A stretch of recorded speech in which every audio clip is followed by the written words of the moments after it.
महाराष्ट्रातील बहुचर्चित आणि अनेक दिवसापासून प्रलंबित असलेला मोफत विजेचा प्रश्न हा अखेर मार्गी लागलेला आहे। महाराष्ट्रामध्ये मुख्यमंत्री बळीराजा मोफत वीज योजना चालू झाली आहे।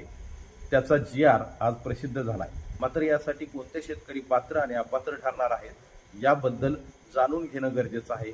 याबद्दलच माहितीपूर्ण एक व्हिडिओ ह्याच जाहीर सभा या यूट्यूबवरती अपलोड केलेला आहे। हा व्हिडिओ तुम्ही या चॅनलवरती जाऊन पहा। तोपर्यंत हे यूट्यूब चॅनल सबस्क्राइब करा, त्याची लिंक कमेंट बॉक्समध्ये देखील आहे। महाराष्ट्रातील बहुचर्चित आणि अनेक दिवसापासून प्रलंबित असलेला मोफत विजेचा प्रश्न हा अखेर मार्गी लागलेला आहे। महाराष्ट्रामध्ये मुख्यमंत्री बळीराजा मोफत वीज योजना चालू झाली आहे। त्याचा GR आज प्रसिद्ध झाला आहे। मात्र यासाठी कोणते शेतकरी पात्र आणि अपात्र ठरणार आहेत